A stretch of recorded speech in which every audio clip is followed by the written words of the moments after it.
check. Hello. How do I sound? Sounding good? Sounding great. Hope you're doing well. Hello there, everybody.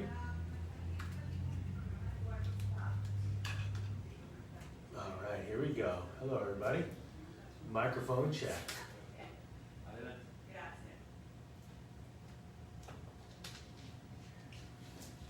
Got the TV on. Gracias. Ya sabes todo. Ya sé, el mismo fuerte. Hola, ¿cómo estás? He speaks English.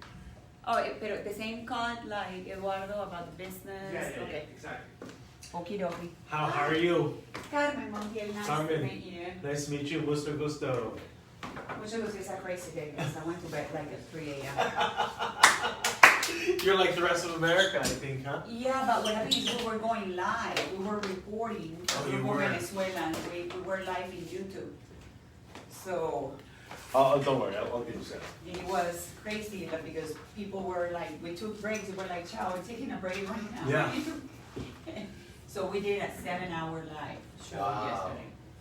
That's crazy. That is a long day. Yeah, we started at 6 and we finished, no, 6, 7, 8 hours because we finished like around 2 something. Uh-huh. Wow. Was there that many people you think still watching? There were a lot of people connected. It was Yeah. amazing. So many people were connected. And what I did have to get out and go to my Instagram account because I was getting a bunch of messages for Instagram. It's like, please tell us through here. And Yeah.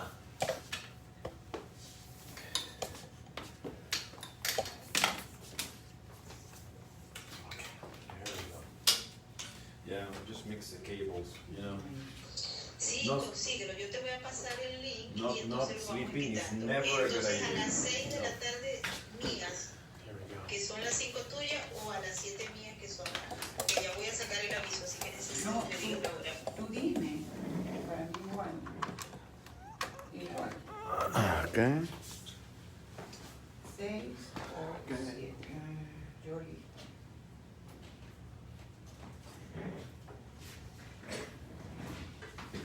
Hello there. A little bit offside. Hello. Let me get you the way you need to be. You can move my thing if you need to, my friend.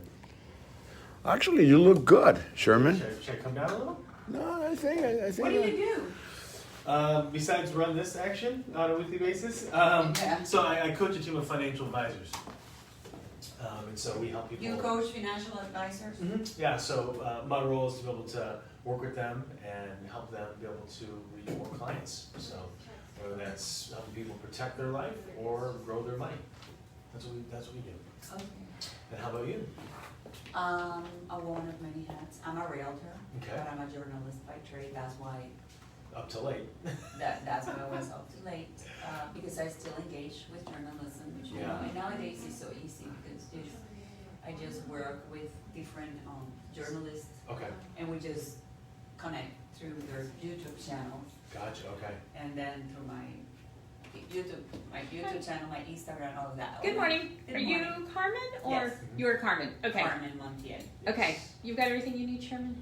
I'm good. I'm ready. And I'm also a real estate investor. I have properties, so I Okay. do a little bit Okay. of everything. I'm a realtor Carmen, and real go estate first. Yes, investor. I got it. Do you want to adjust that to your liking? So you just want to, kind of microphone-wise, just want to have about a fist away.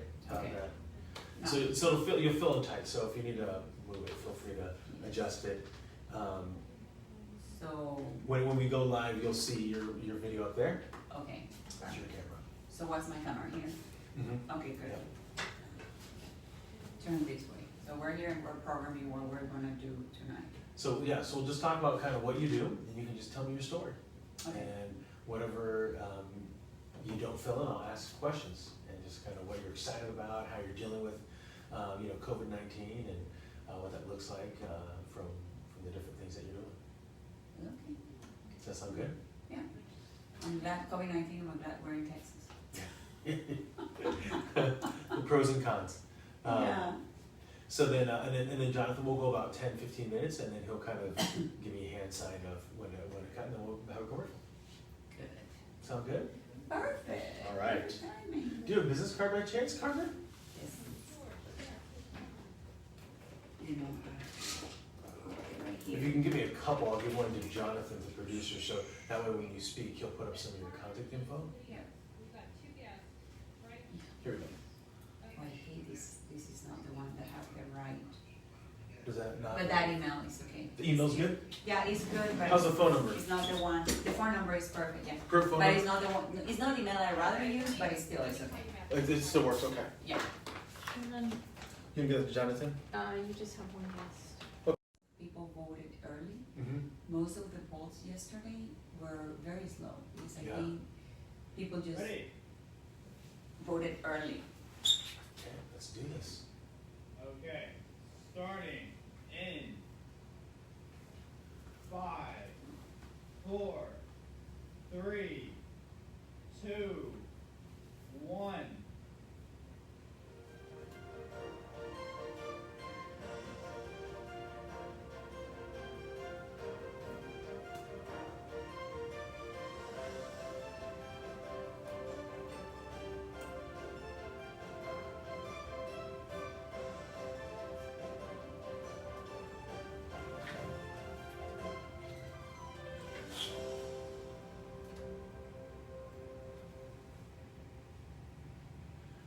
Welcome everybody to Biz Talk with Sherman. Very excited to be here with you today. We're here right after Election Day. Some people, I'll be honest with you, are pretty tired, and so we're super excited that Carmen came in here to the studio to be able to share her thoughts with what she's doing over at Keller Williams as a realtor, but also she's a woman that wears many hats. So welcome to the show, Carmen.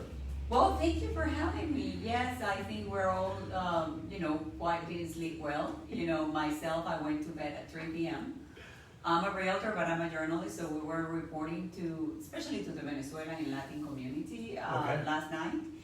But I work with Keller Williams, and I do residential and commercial. So I am in the KW Energy Corridor commercial. We're allowed to do commercial and residential. And during this time, it's been an interesting time to work in real estate, especially in Texas. I say that we're blessed. People want to come here. And I think during the pandemic, people realized that more people wanted to come here. Yes. And at first, it really slowed down. When everything started, people were worried that what was going to happen. People really locked themselves into their houses. I have listings at the time that, the showings became, problematic because there were new forms that needed to be signed and, to do all the requirements. The mask, at the time was the mask, the glove, and booties. And so we moved more towards virtual tours. But there's still some people that they want to see the programs. Mm-hmm. So we did that, but we're blessed still that we're in Texas, and all those measures were released earlier. Okay. And as soon as Texas started to reopen, the real estate business boomed. Yeah. Right now it's a little bit slow. It's like people waiting to election to see what happens. Okay. So pretty much when this is all decided, we'll see what's gonna happen. Yeah. Where we're gonna move right now. But right now it kind of to a slow pace. Gotcha. And then how about on the commercial side? So you mentioned that over at Keller Williams. You also deal in the commercial space with a lot of businesses having a look at kind of, do we have employees? Do we need a space? What did that look like for you on some of your connections and deals there? Well, what's happening in Texas is we're getting a lot of investors coming from California and from New York. Okay. And we have, with the situation in New York, that we all know how bad it got, Yes. there is a lot of corporations, banks, entities that are moving to Texas. Gotcha. Okay. And so that's, in the commercial side, is very interesting. Mm-hmm. So that's where, we're blessed to be in Texas. And I always say, yes, do move here, but just please learn why Texas works. That's right. Yeah, don't keep on doing what you were doing over there that you have to leave. Texas has a different way of doing business, that's for sure. Exactly.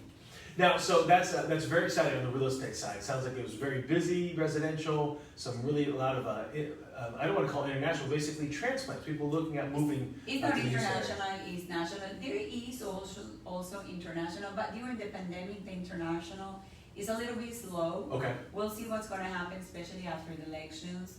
But it is a lot of internal movement within the United States, and Texas is very attractive.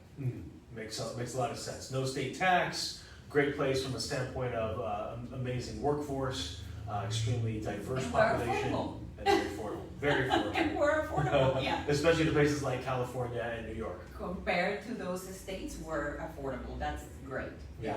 So then you talk a little about journalism. You were up till 3 a.m. covering the election last night, or this morning. And so talk a little about people about kind of that background. How did that start for you, and what are you doing Well, now? that's my profession, that's what I went to school for. I'm a journalist. I started to practice journalism when I was 19 years old back in Venezuela. Mhm. I had a morning talk show in Venezuela, I did other shows. I finished my degree here in the United States, and then when I came to Houston, I went to work for Telemundo. I was a reporter first, and then the anchor woman for many years. Okay. And then, I took a break because doing the news, especially in the Spanish media, there was at the time only the 5 and 10 p.m. News. And if you have children, it's like your children go to school in the morning and you work until 10:30, 11. So there was no way. So I took a break from that, and there was, the process of, the residency and everything.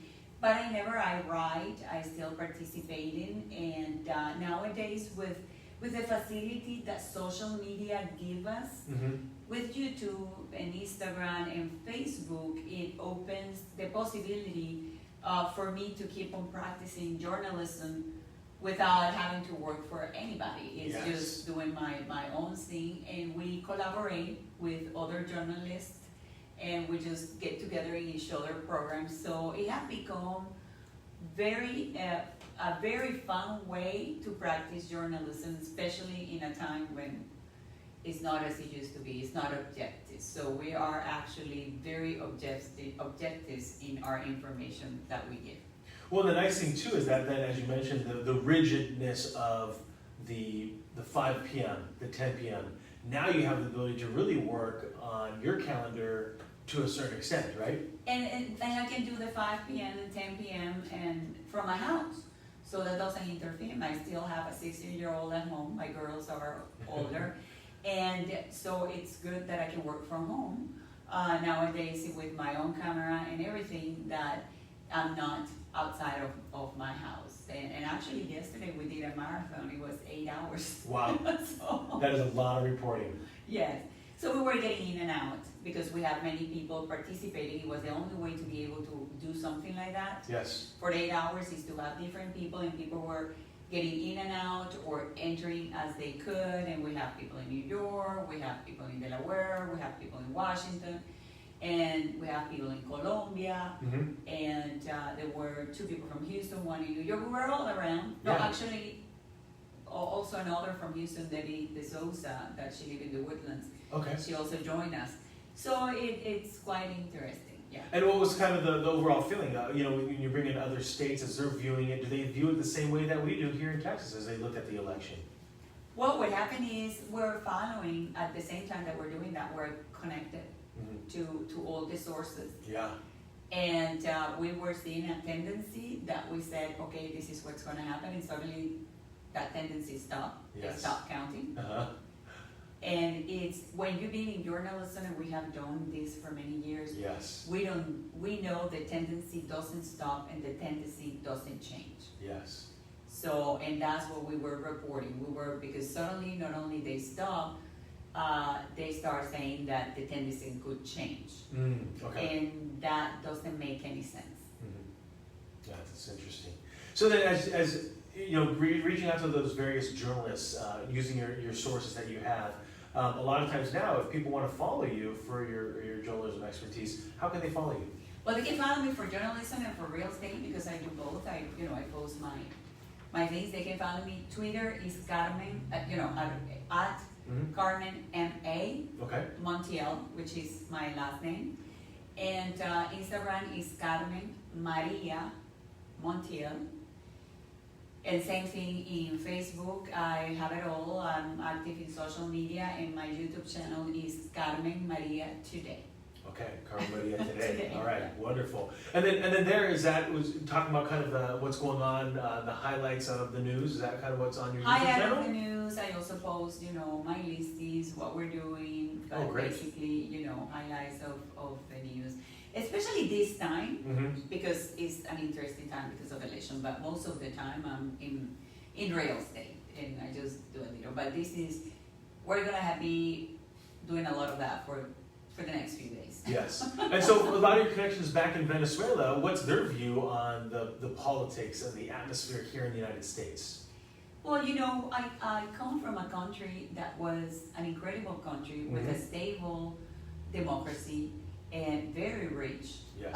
We were not a third world country. We were a country that was in the progress to become a developed country. Yes. And we fell into socialism, and look what's happening. Yeah. The country it is a third world country, a rich country, because we are very rich on the ground, Yes. still very rich, but the people are starving. Mm. And sadly, I'm sorry to say, but it's the truth, socialism doesn't work. Yes. The end game of socialism always is the same: misery, death, hunger.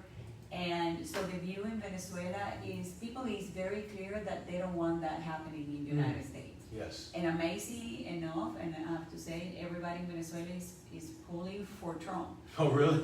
Yes, it's because they see Trump also as not only the United States falling, but as the only person that can help Venezuela to get out of communism. Mm. Because right now it's communism. Yes. Yeah. And unfortunately, that's you take such a rich country with a wonderful heritage, and as you mentioned, just a very rich land, right? The natural resources are so abundant in Venezuela. We are number So- one in oil reserve. Mm-hmm. We have gold. We have many minerals, and we have something that is very important, and only 2 countries has it, and it's coltan. Mm-hmm. And coltan nowadays is very important. They cannot make any of this Yes, without coltan. that's right. And only 2 countries in the world has it, and Venezuela is one of them. Right. And so just to be able to make sure that they have the leadership that can help them really use that properly and benefit the country and not benefit some person. Oh no, well, what happened with socialism is they always talk about ending poverty, Yeah. but they're really talking about ending their own poverty. Mm. They end up, all of this doesn't go for the development and growth of the country, because that's what the natural resources should be. Yeah. Creating employment, going for, infrastructure, education. That's what it is. But sadly, it goes to the pockets of the people in control. And that's why they want to lose the control. Sadly, that's what happened. And what happened when that happens, things like that, is even us in real estate, we get hurt. Yeah. We get hurt. All industries are hurt on the system like that. Only free market allows the growth of everybody at every level, industry or profession. Right. So then one of the things that you also mentioned, you're a woman of many hats, journalism, real estate, but you also mentioned doing some real estate investing. So you work with some different investors that are looking maybe to buy a particular property. Doing commercial, Yeah. mostly investor, but I'm an investor myself. Okay. So, and that's, they always say you need to have between 5 to 7 sources of income. Mm-hmm. And so I do the real estate, I'm an investor. In my real estate, I work with investors, I do the journalism part. So you have a little bit of everything, and that's the way. And let me tell you, incredibly enough, my investment during COVID was not affected at all. And there are areas, let me tell you, not only if you come from outside of Texas, there's still, if you're invested locally, do call me, because there are still interesting areas that are the last areas to develop in the city that's still growing, that are an interesting there are interesting areas to invest. Okay. And the growth, and there are a lot of planning in those areas for growth. So we still have opportunity for investors, not only from outside Texas, but from Texas and locally here in Yeah. Houston. Well, and that's the amazing thing, as you mentioned before, about the Texas market, and specifically Houston. It just seems like, from a people perspective, there's just tens of thousands relocating to Houston, despite COVID-19. Yeah, despite, well, because we have less, even though we have still, our rules and restrictions with COVID still are not as strict as other areas. Yes. And always this space also, we are blessed that we have so much space. Yes. And that give us more freedom. Mhm. We're not on top of each other in high rises. Yes. And we're not restricting space. So that still is an attractive way. And I think we all learned during the pandemic that even though we're trying to move, because the city is growing so much, to townhouses, 3 floors, let me tell you that the people that have the space and the pool and everything, they enjoy the pandemic, the Yeah. lockdown much better than the rest. Well, there you heard it from the realtor, everybody. If you don't like your space, you might want to do a change here. The pandemic is a little bit easier to handle when you enjoy where you're living. No, and let me tell you, that's what happened. As soon as the lockdown start to be released, what happened were people changing. People are upgrading or downgrading, and it was amazing how when the pandemic started, it was a buyer's market. As soon as they started releasing it, it became a seller's market. And also because the interest just went so low Yes. that it's one in a lifetime. Yes, it is. Absolutely. Yeah. Well, wonderful.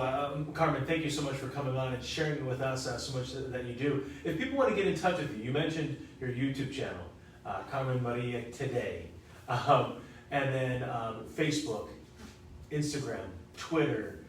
What if someone wants to get you hold of your old school phone or email?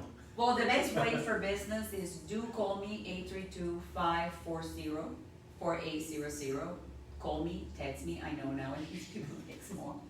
And my email is carmenrealtor1919@gmail.com. Okay. I gave you another one that also works, the KW one, but I try to concentrate all my real estate business in carmenrealtor19@gmail.com. Perfect. Wonderful. We appreciate you coming on the show here with Biz Talk with Sherman. We're going to take a quick commercial break and come back with what's going on in the markets. All right. The markets today, let me see. Wonderful. Thank you. Thanks for Thank coming. you very much. I appreciate it. Thanks for having me. You bet. I've never done my makeup this fast. Have a lovely day. Nice meeting you. Bye-bye. All right, Facebook. Hope you guys are doing great. We will keep rolling here.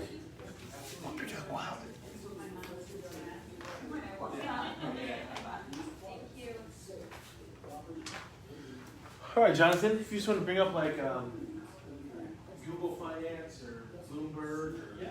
Okay. I can bring up Market Watch. that works good too. That is good. Like that. Were you up late too? Were you? Yeah, we're here. I actually went home to listen to Trump speak, which didn't happen until like 1:32 our time. Yeah. Actually, it was 1:30 because he was saying that he spoke in Washington. So,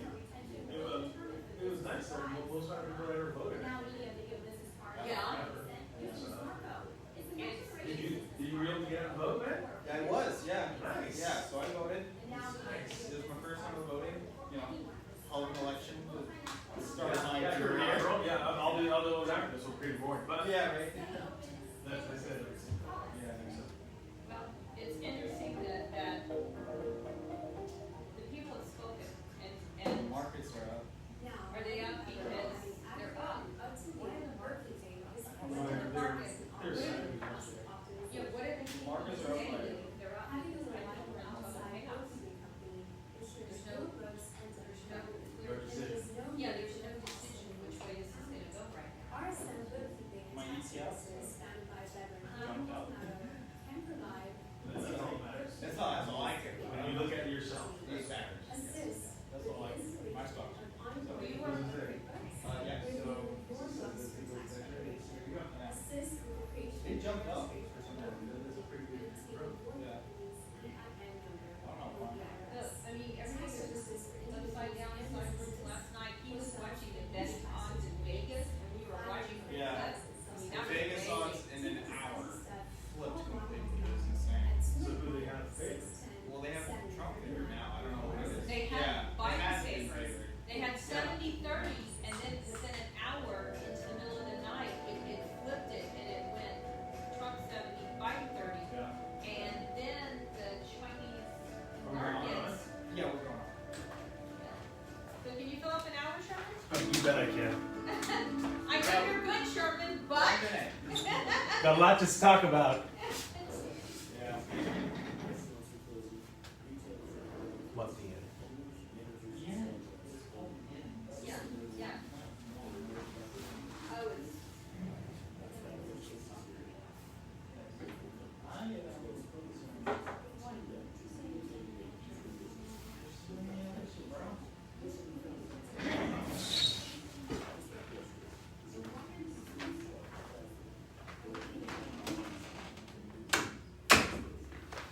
All right, Facebook, let's do this. Let's come in live here.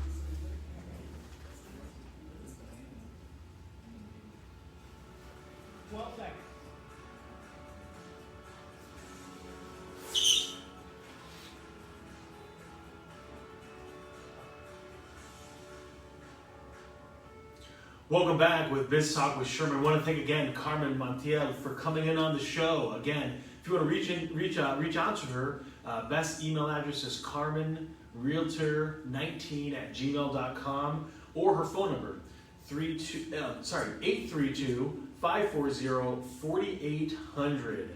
So she'll look forward to helping you out with any of your real estate needs. Also, you can follow her on her various platforms of social media: YouTube, Facebook, Instagram, and also Twitter. So definitely want to thank her and coming on and sharing with us her thoughts on the Houston marketplace, and also overall what's being occurring right now. And it sounds like the real estate market has continued to be quite the hot spot for a lot of places, being a seller's market. So one of the things that we wanted to talk about today was the market. A lot of people are watching this thing pretty closely. Obviously 2020 has been quite the year when it came to the market. We started out prior to COVID-19 going on a nice run. Then there was obviously COVID-19 shutdown, a lack of production being put in, and so then there was a dip. And then all of a sudden there was a nice stimulus package that was put in to be able to help those companies and also those individuals. And so there was a lot of stability then put into place there.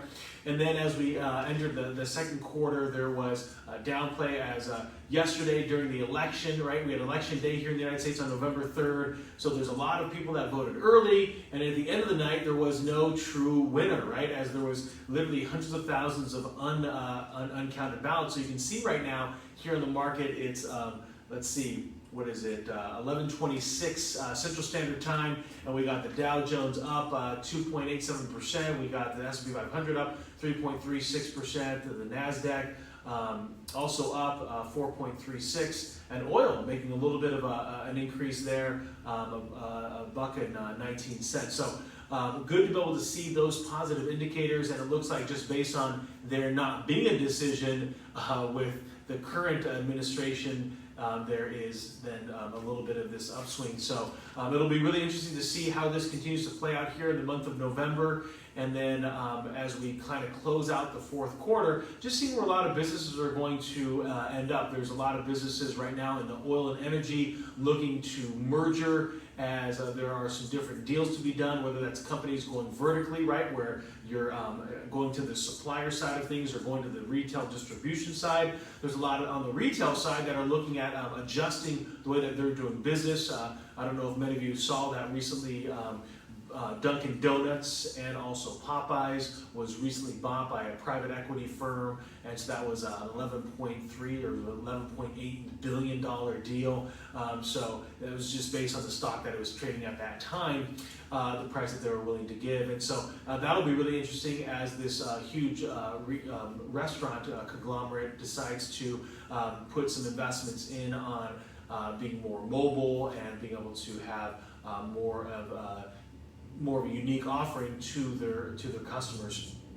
We see retail, those that don't have a strong online presence continue to have a very difficult struggle. There was, I think, a filing of many malls throughout the United States have recently filed for bankruptcy to adjust their different debts that they have to be able to hopefully get some relief there. And so malls continue to struggle from the standpoint of not only where they were before, from a standpoint of retail, the struggle there of not having an online presence, lack of people going to the mall. The mall isn't a cool place to go anymore, right? I don't think Jonathan goes and hangs out at the mall with his buddies. He's saying no.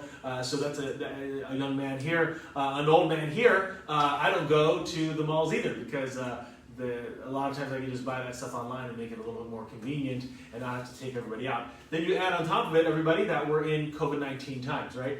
So then the malls that existed aren't getting the traffic at all just because from a capacity standpoint can't have that much people going into those shops. And so definitely a really interesting space in the real estate side, the retail side.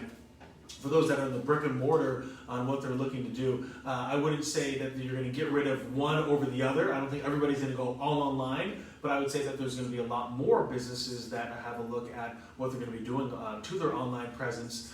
You're already seeing a lot of retail stores that have brick and mortar adding on curbside or online purchases, so that continues to get larger. Even in the grocery stores, where they're starting to have more and more stalls for parking to be able to have food or home goods that were purchased then being brought out to you, so that way it avoids you having to go in. Not only is that just due to COVID-19, but also then due to convenience. At the same time, you see a huge the monster of Amazon, the online presence, then going and buying brick and mortar stores, right? So this year or was the end of last year, they bought Whole Foods, giving them that brick and mortar space that they need in order to be in the true retail space as a whole. And so a really interesting dynamic that's going on, and no one industry is, I'd say, unaffected by what we're dealing with. Those that are a little bit more nimble, I think the common phrase word that people are using is pivoting,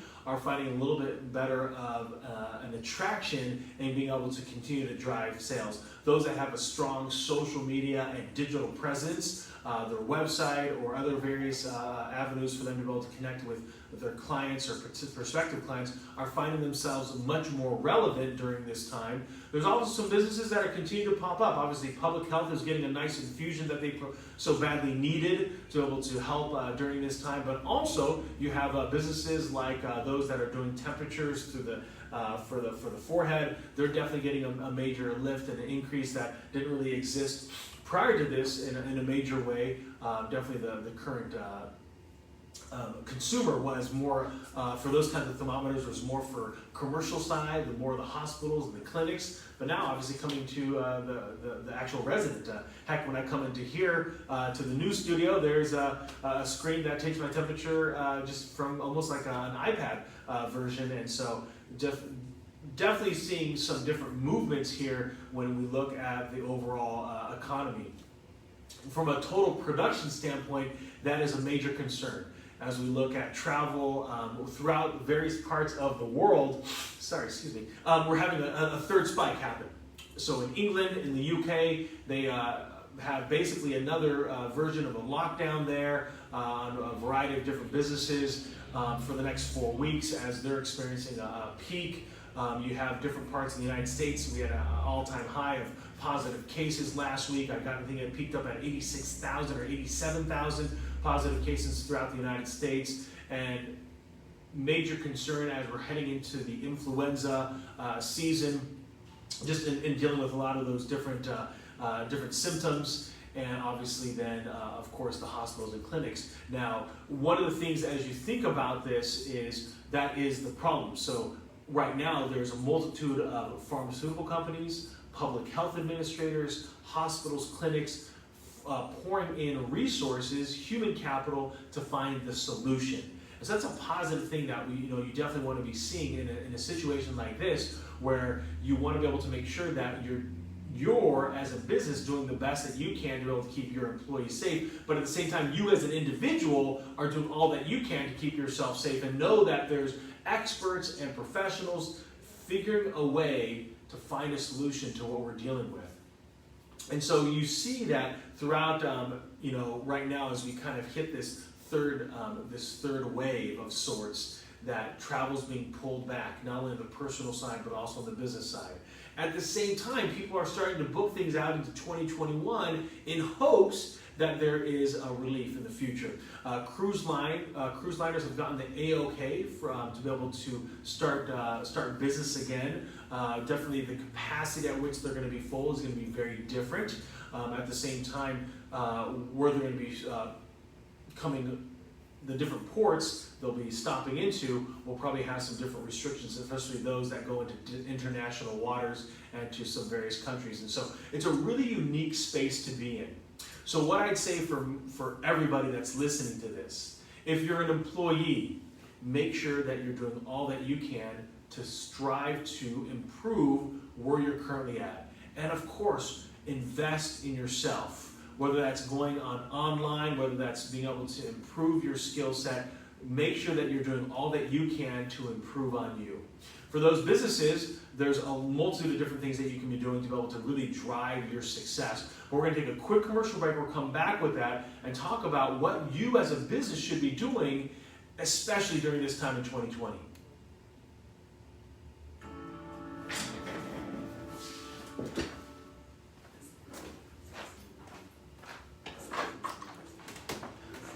All right, Jonathan, let's pull up the business card. Okay. Houston West Chamber of Commerce. All right. And this Bounce Back West Chase. Okay. That'll be good. All right. Oh, and maybe like a BNI.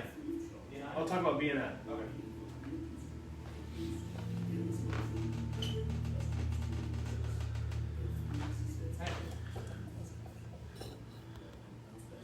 Hey there, everybody. Hope you're doing good. Good to see you. Good to see you, everybody. Thanks for coming on. Thanks for Susan. Good to see you. Io. Al Freiberg. Good to see you. Rick. Good to see you. Lou J. Sarah. Robert. Good to see you all. Vanji. Sebor. Josh Goldstein. Good to see you, my man. Hope you're all doing well, everybody. Unique times. Unique day. Let's keep rolling.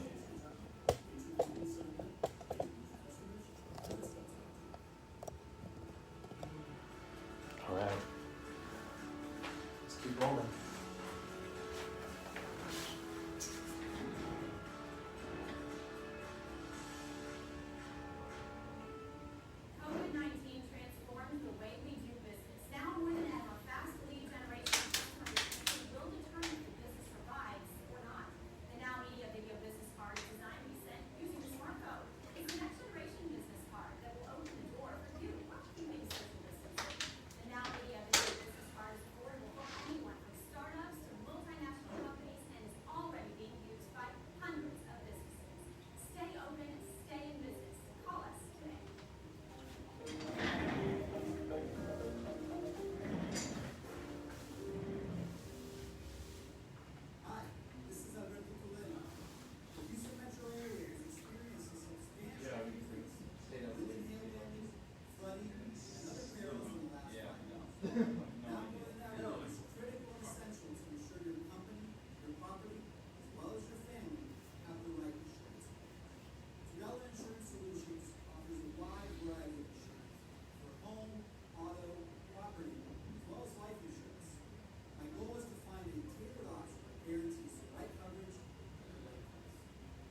30 seconds. So you protect what matters most. Call me today at 713-714-4475 and allow our team to develop insurance solutions to make sure you're protected. Accidents never happen when we expect them. Now is the time to ensure you have peace of mind.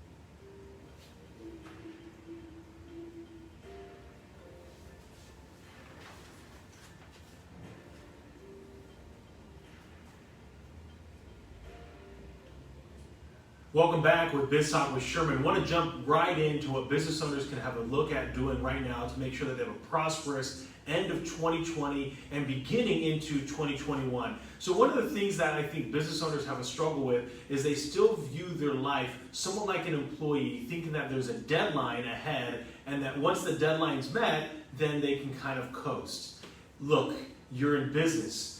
As long as you keep waking up, there's a need for you to continue to drive business. Yes, there's the fourth quarter, there's a first quarter, there's an end of the year, there's a beginning of the year, but that doesn't matter when you're in business. Businesses need to continue to have this mindset that at any stage, you're not stopping what you're doing. There's not going to come an end to your marketing. There's not going to come an end to what you're doing from a prospecting standpoint. There's not an end to continue to provide value of the products and services that you offer. And so coming to that shift of mindset for not only yourself, but also your employees and helping them understand, yes, we're hitting certain goals here at the end of the year of 2020, but we don't do it at the expense of murdering or putting at expense our 2021.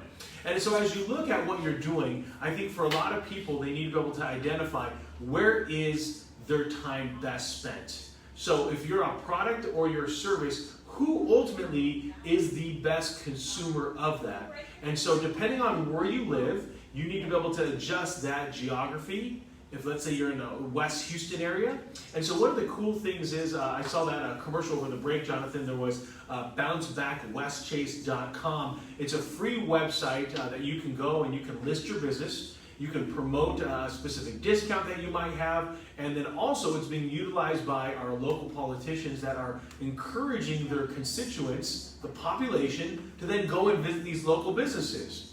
And so what you can do, not only do they give you a free ebook on how to be able to best do this, but they allow you to be able to list there and also be able to then go to the group Facebook group page and also post there as well. And so that's a great way for you to be able to leverage a free website, a free tool to be able to promote your business. And again, all this is at the desire to be able to help drive business in the Houston area. So even though it has West Chase on there, it's focused in on what can be driven here in the Houston marketplace. And so that's a great place for you to be able to go.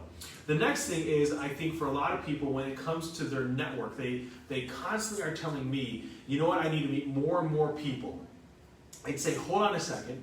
Don't just randomly meet people. It's like enthusiasm, a child like in a candy store, because there's so much candy, they don't know where to go or what to choose. You can find yourself in the business being the same way, that you go to all these different events and you're not actually finding the right person. And so for a lot of people, what you want to be able to first do is identify who is your target. And then you can then participate into a specific chamber, an association. And so one of the two great ones that have come here on the show that I want to talk about is number one, the Houston West Chamber of Commerce. Now, congratulations to Jeannie Bullinger. She recently retired as the CEO after 18 years there. And so one of the unique things, though, that the Houston West Chamber of Commerce is doing is they offer virtual and also in-person events right now. Those that are coming in person, there's hand sanitizer, there's going to be masks, there's social distancing in these engagements, and making sure that people can be safe.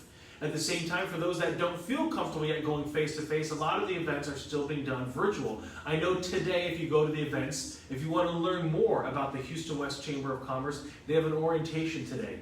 Wednesday, November 4th at 12 p.m. Central Standard Time, or as we like to call it here in Texas, Texas time. And so you can go and you can find out a little bit more about the Houston West Chamber of Commerce. Now they are focused in the Galleria, the Energy Corridor, the West Houston area, the West Chase District. So that's their geography. So if you say to yourself, I don't really focus in that area. I'm more focused in like the east side or in Pasadena or in Baytown. Well, then this is probably not a good chamber of commerce for you to belong to.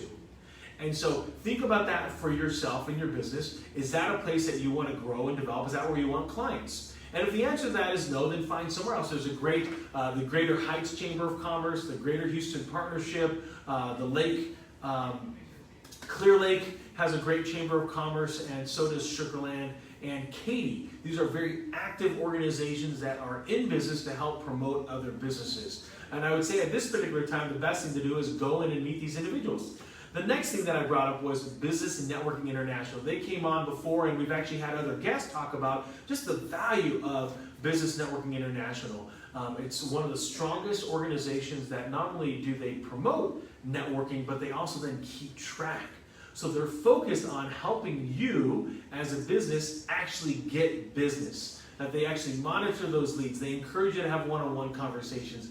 And then think of it like networking bingo. That when you have a particular business being met, like real estate commercial, real estate residential, a business attorney, accountant focused in on individual taxes, a bookkeeper, once that profession is met, they kind of close that off. And so that way, there's only one person being represented by that specific profession or that specific industry. And so it can give you a great opportunity to make sure that you're in a group of individuals, 20 to 30, that can promote you, that can be, as they're out there looking for business, they can actually refer you people business as well. And so what a great way to be able to do that. And so I find for a lot of people, if they look internally first at their network, what are they doing specifically to drive the results that they want?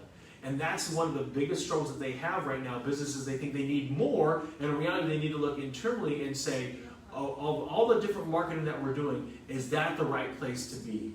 With all the different posts that we have, with all the different engagements that we have, with the different centers of influence that you have, is that the place to be? And should we be shifting our focus, or should we be broadening our focus to be able to offer our products and services to someone else? So last example of this would be, is if I sold thermometers externally, right, that did forehead checks. Before, it was hospitals and clinics. Has now all of a sudden my ability to sell that to Walgreens, CVS, Walmart, other retailers, and ultimately online. Can I now sell it to the consumer, where before you were more of a business to business, a B2B business, and now all of a sudden you can now go B2C. We're going to take a quick commercial break, everybody. We're going to come back with more Biz Talk with Sherman. Okay, Mike Rager is here. Do you want him for a guest? He said he'd do it. How much time do we got? How much time does he have left?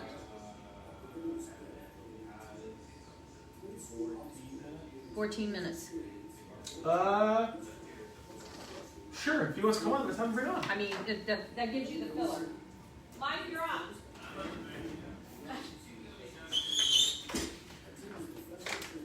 got your information. You said wait, you were serious. Serious?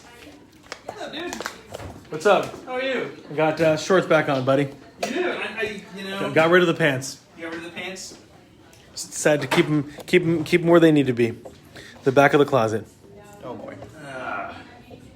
You know, I wanted to go shorts today. This is like a big podcast day for me. I got two of them.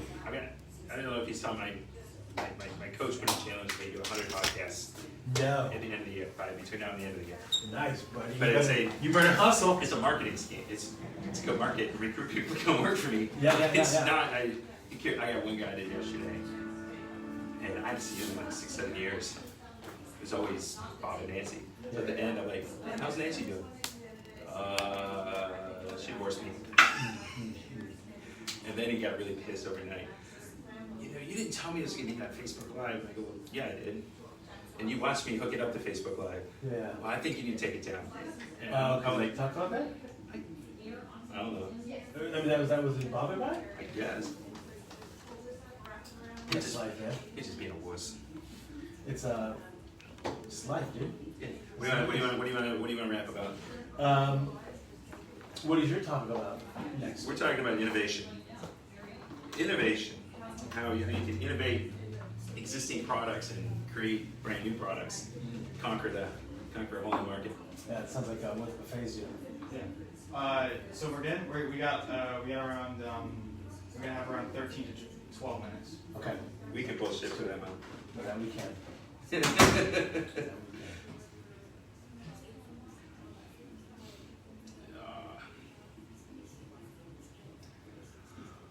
What happened last week, man? Showed up, no Sherman. Oh, it was, we're in a team meeting, and I totally forgot to tell them. It's like typically all managers meeting, we'd go to Omaha, Nebraska. Obviously now we just did it online, so Yeah. there's no way I can get away for that one. Yeah. So, oh, here we are. Biz Talk with Sherman. We're back. Thank you, Jonathan. I thought we had 30 seconds. You You did that to me last week. I was literally just sitting back to be like, hey, let's continue chit-chatting here. All right, so very excited to have Teach Your Business to Fish host Michael Rager back on the show. What's up, Sherman? All right, so how's everything going? It's going. We're plugging along, chugging. We've got 8 weeks left in the year. People got to be looking at what they need to accomplish. This is the time of year. As a business coach, I'm pushing all my clients we got to wrap up this year for sure positively, but we also got to set a positive mood for next year. Right. Because there's no way in hell next year can be as bad as this one, can it? Right. Well, it depends how you end the year. Yes. I don't think we're gonna have a major new pandemic, something like that. So it's been very challenging, for business owners. So we just got to come up and look at it and plan ahead. Yes, and so Teach Your Business to Fish, for those people that haven't tuned in on your show, what are some of the things that you guys talk about over there? It's really, we use the fishing edge. We talk a little bit about things that are going on in fishing, and then we just tie it into business. Today, my guest Tina, we're going to be talking about innovation. Her company, the company her and her partner founded, they innovated something old, made it better. Guess what? Now we've got something brand new to take out to people. So it's you don't have to always invent something brand new. You can take something that's existing and make it better, and that's a way to grow a very successful business. And that's what we're going to talk about today: is how they did it, why they did it, what was good, what was easy, what struggled, all that stuff. Now, I think one of the biggest struggles is people, and you're a big advocate for this, is whenever they feel like they're struggling, they go straight to marketing. Yes. They think that's their solution to all of the world's ails. And so, as you're talking with business owners, what seems to be, it's not just one thing, but what seems to be more of the issue than just marketing? Well, marketing is a place to go if you're brand new. If you're brand new and you got things going, yeah, it's marketing. If not, you got to look at operations. Operations are a key. You can. One of my mentors taught me something called the 5-5-5 rule. He said any business can increase profits 36% if they do 3 things. They increase prices 5%. That scares the heck out of most business owners. So we get increased prices. We're going to reduce our fixed costs. So that things we pay every month, our rent, our cell phone bill, we need to reduce that 5%. Then we got to reduce our variable costs. It's our cost of goods sold, the things that we only have if we actually make a sale, 5%. If you do those 3 things, it's a 36% increase in profit. And when you go and run, when we go with our clients, we try to show them, okay, here's what we do. We run a mini P&L, and so this is how it works. You're going to put together a marketing campaign. This is what's going to be. Let's say we increase revenue $10,000, but we only have a 20% profit margin. That's it's not a very big increase in money coming into the owner's pocket, but most people when they look at it, they do those calculations without putting in the actual cost of marketing as well. Mm-hmm. Some of these marketing strategies cost money. The other thing I think they take more is they take time. Yes. And you just don't turn it on and they work. Right. It's tweaking. It's a lot of tweaking.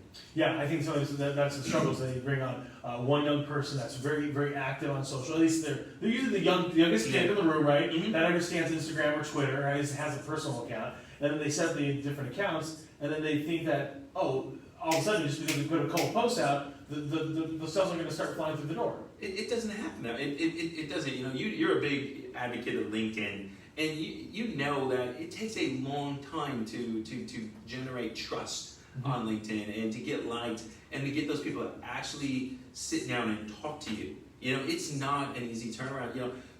I get in arguments with my social media people all the time because I'm like, look, when I spend money, I want to make money.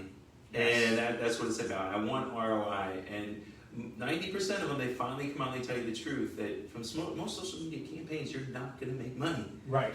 You're not. So you've got to look at other types of marketing. We got one client right now, they're going to a postcard campaign. Mm-hmm. Who's heard of that? Yes. But we know it's going to work. Yes. You know, it's very targeted, it's very direct. We know exactly who their clients are, and we're going to send them we're actually going to send them, it's going to look like a wedding invitation. Mm-hmm. So, you know, to use their services before the holidays. You know, it's those are the types of things that you can get quick turnaround. It's not social media. Social media takes forever because it's so antisocial. Yes. Yeah, absolutely. And then I think the other struggle is that for a lot of people, just because they put out posts, they're basically, it's having a conversation. Yep. It would be no different than you and I going into a networking room with people face to face and just saying, hey, I sell this. Mm-hmm. I sell that. If you had that approach, yes, you will eventually make a sale, Yep. but you will also talk to a ton of people that they're not in the market, Nope. And they don't care. right? Yeah. Because you and I could go, think of people that sell cars. Mm-hmm. I'm not in the market to buy a car. So Yep. you could tell me about buying a car every single day. Guess what? On your social media posts. Not buying a But I'm car. not interested yet until I need to buy a car. Right. And that's the things that most people don't realize when it comes to social and digital marketing. 99% of your clients, potential clients, are not ready to buy from you. And most are not going to be ready to buy from you from 6 months on. Mm-hmm. You know, they're just, even the ones that are clicking on your stuff, they're just tired kicking. Yep. They're like, I'm thinking about this. I'm thinking about putting on a new addition to the house. I'm thinking about new windows. You know, it's the only time we go do those things. You know, the other day my radiator went on my car. I didn't have time to wait. I had to go to a mechanic right then and there. That's way different. Your air conditioning unit goes out. I need you now. But most of the things that people are looking to buy, they're going to wait. You know, your team sells insurance and investments. Yep. How long do people wait? Forever. Yes.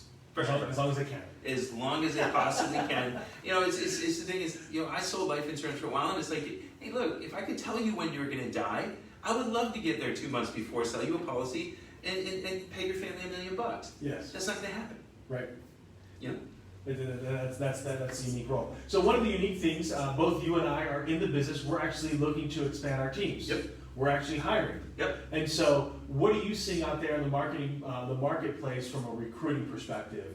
Good talent, more talent. What's it look like for you? It's there. It's really weird when we place ads and we go looking. You know, one of the things that we're looking for is we hire kind of like a real estate agency. So people are going to come in. They're going to pay a desk fee to work with us because we're going to create their websites. We're going to put together systems and process. It's already there. They're buying something that's already, but kind of like they're doing with you. Yes. You know, so they're going to pay. They work for themselves, but not by themselves. Exactly. Okay. Exactly. We're supporting them. You know, they're not necessarily going to be part of the Teach Your Business to Fish team. They're going to be. We may name their own company. You know, we have some kind of service. We're finding good people. You know, a lot of tire kickers, but a lot of people are afraid. You know, it's as you know. The people I'm going after are primarily late 40s to late 50s. Okay. They've had corporate jobs. They understand business. Yes. They want to be able to go in and teach, but they've always had a steady paycheck. Yes. Now they're going to come in and they're like, oh my God, you mean I've got to go talk to people and I've got to bring on potential new clients? And Yeah. I'm just like, look, yeah. I got to close the deal? Yeah, we're going to help you do that, but you know, we don't want you to come in as broke. Mm-hmm. You know, just like they're coming to you. You can't be broke and come join our team. Correct. Yeah. You got to realize it's a 3 to 6 months before we're going. My job is to get my team members their first client in the first 60 days. Okay. You know, so if they're going to pay me $1,000 a month, my average client is paying $1,250 to $1,500 a month. Mm-hmm. If I find them a client that pays them $1,250 and they're positive, there's nothing coming out of their pocket. Now they kind of relax, they're ready to go, and they push. But Yes. you know, just like you, I want those people that are really out there. They're energetic. They want to build something. They're sick. You know, I got into the business. You know, I went into the life insurance business because I was sick of corporate America. I hated it. I dreaded getting up in the morning and going to work. And you know, those are the types of people I'm looking for, and I'm sure you are too. Yeah. Yeah, people in transition, I think there seems to be an ever longer list of those that are out there. But like you said, it's much more a selection, right? So there's this huge pool of individuals that might be candidates, but as you mentioned, they might not have enough savings to be able to withstand the ups and downs of being in your own business. they might not necessarily have the right mindset, right? They still want, hey, Mike, are you gonna give me the leads? Are you gonna help me? No, that's why you're here. That you're meant to drive your own business. Right. You know, it's. I always hear everybody wants to make 6 figures. Nobody wants to do the work that requires to make 6 figures. It's not easy. I mean, my coach, you know, I was telling you a little bit in the break. My coach put a challenge on me to do 100 podcasts by the end of the month. And he goes, why? He goes, I want you to be talking to people. I want you to share what you're doing, what you're looking for, why you're looking for them. And boom, boom, boom. He goes, you will find 5 people. Yeah. He goes, but will you do it? You know? He goes, look, Mike, I make $7 million a year. I get up at 5 in the morning. I have my day planned out by 6. I go work out from 6 to 7. I come back and I start cold calling again at 8. I hate cold calling. But if the guy that's making $7 million a year is telling me I'm a freaking cold call, you know, I guess I'm going to go cold call. Yes. Yeah? There's an amazing quote that was in our industry, Albert Gray, and he said, successful people build habits on what unsuccessful people will not do. It doesn't mean that they like to do it, right? I'm sure your mentor is like, I bet he's not psyched to make cold calls. No. But he knows that if he does it, that will lead to the results that he wants. Yeah, he does. And I've been studying a lot of Brendon Burchard lately, you know, his book on habits. And I've been doing stuff, and, you know, I've been getting up. Man, I started, you know, not to be so flabby. I've been doing, man, I do 100 push-ups a day, dude. That's nice. Oh my God, whatever. You know, I got to stop eating 100 Reese's peanut butter cups with it. Yes. But, you know, we're doing that. We're bringing in the habits that we've got to do. And it really is all about habits. I was listening to a podcast, one of Brandon's podcasts yesterday, and it was all about winning the morning. He said, if you win the morning, you win the day. Yes. You know, it's once you get past morning, you can't catch up. And I realized that yesterday, I really won the morning. I had a really good day. Today, I struggled on it. I did study. I did too much Mike stuff this morning. You know, I did. Okay. I went and got my flu shot, and I had to go to the, you know, do stuff, and I let somebody get under my skin at the, you know, and so I was like, oh, crap. You know, now I've got to work way harder the rest of the day than we did today. It's not